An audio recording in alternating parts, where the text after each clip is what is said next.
So I've recently been asked, how do I make YouTube shorts from my Twitch streams? And, while I'm not a professional editor, I figured I'd show you how I do it. And maybe that'll be useful for somebody else. So the first step for me is I have a recording of all of my streams. I don't rely on the Twitch recordings. They're lower bandwidth than what you can record to your hard disk. Plus, I can actually record multiple audio tracks, so I have my own voice and the in-game audio on separate tracks, so I can adjust them independently. Now, looking over the recording, I use VLC because I find it a little bit easier to scrub through parts of it, go back and forth. It works a bit better for me than Adobe Premiere. But once I've identified an area that I want to record, I'll import that video into Adobe Premiere and I'll take out a pretty big cut. I'll just, make a subclip broadly of, the timing where the fun thing or whatever thing is that I want to put into a short where that happens. Now at this point you have a pretty long clip. For me usually they're like 2-3 minutes sometimes, and I just drag them into the timeline and I'll start cutting, and I'll start cutting aggressively. Basically anything that's not really interesting or really cool gets out. Anything that's not relevant for the joke or the story or whatever thing is that happens, anything, just cut it out. And then I'll usually end up with, okay, best case scenario, less than a minute, but sometimes it is longer. And I'll start to be more aggressive in cutting away things that aren't really necessary. I'll remove any parts that are just have nothing happening in them. There's just silence, me staring at my screen. That's not really relevant, that's not really interesting. And you gotta remember, people that watch shorts have an incredibly short attention span. So you can't have like 10 seconds of just nothing happening in there, because people will tune out. For example, I had a really successful short, got 5,000 views, of me being ambushed by some eyeless dogs in Lethal Company. And the initial cut of that had me for like 30-40 seconds, very carefully walking around those dogs, being very quiet, not making a sound. But effectively there was nothing happening there. So, the whole clip is about me encountering these dogs, but in the end there's maybe 5 seconds of me actually being silent and creeping around those dogs. In that whole clip, I cut out like 30-40 seconds of it, even though arguably that's the core of the encounter there. It is important, I feel, here to not go overboard, because you don't want to have too many jump cuts in your recording, because they make your clip difficult to follow, confusing, chaotic. So you kind of want to have a happy intermedium. Ideally, no part of it should be longer than about 10 seconds. But you also don't want to have like a new jump cut every second, unless it's to emphasize a point. Like, if you're killing enemies and you're like, bam, clip, bam, cut, then it's okay to have like, 1 second per cut. But I aim for about 5 to 10 seconds for most parts in my shorts.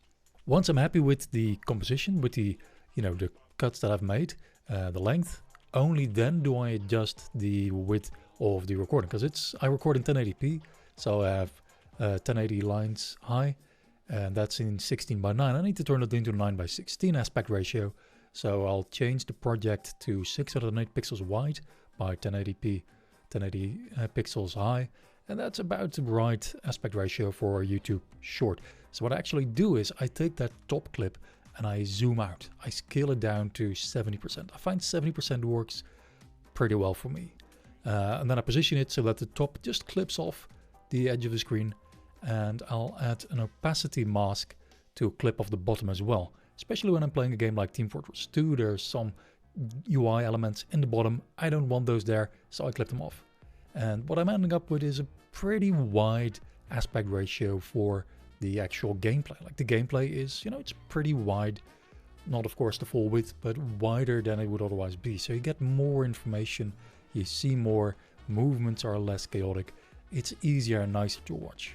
Now usually when I make this mask, I'll set a feather of about 20 pixels just so there's a smooth transition between the video clip in the top and the face cam in the bottom.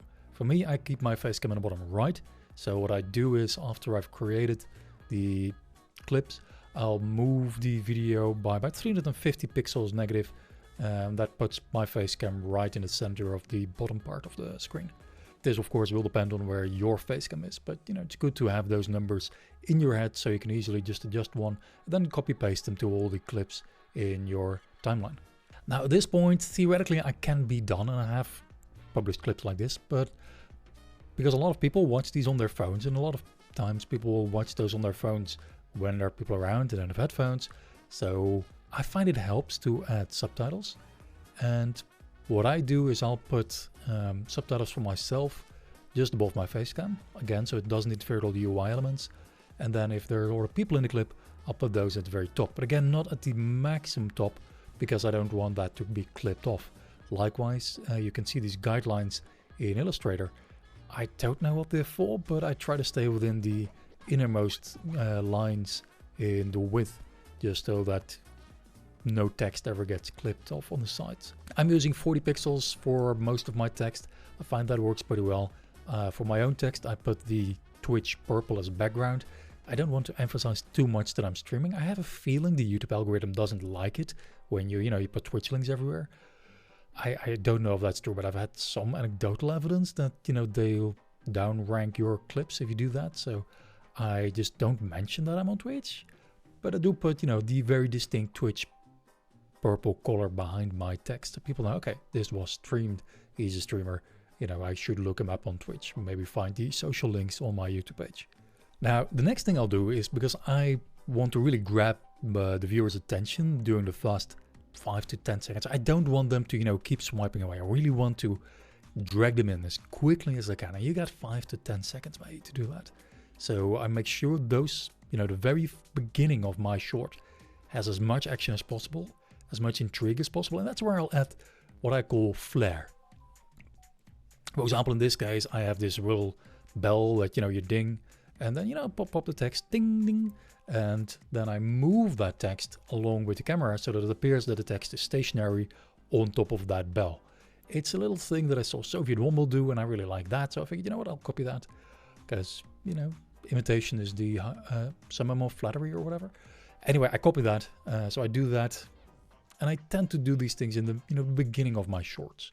Sometimes I'll put, when it's funny, I'll put it on later in a later part of the short as well. But here's where I focus that. Now, I go through my entire short like this. I tend to go by person. For example, if there are 2 or 3 people speaking, I'll first do, for example, my text, then person 1, then person 2, because I give them each a different color. And it's easier to copy paste, to duplicate the title for each of you in turn, without having to worry about, oh, what's this color? Do I change this back? Do I change it back? Just, go one by one. Makes it easy. And here again, it comes in handy that I have the different audio tracks, because when I'm talking and somebody else is talking at the same time, I might not be able to hear what they're saying. So I just mute my track, and then I can hear what the other person was saying. Domi in this case, he was saying something, and I'll put that behind my recording. Now at this point, I'm more or less done. What I will do occasionally, especially for TF2 and Overwatch clips, is I'll put some background music. But for Lethal Company, I tend not to, because it's a bit of a horror game. You don't want to mess with the atmosphere too much. I could put some horror music behind, but I feel, this is alright without music. But for TF2, I usually put some music in there. Pay attention that you don't make it too loud. That's usually my advice, It should be very subtle. Like, it's there, but it should be very, very subtle. With that, I just basically export the project, give it a funny name. I'll keep the date in there so I can, kind of remember when this was recorded.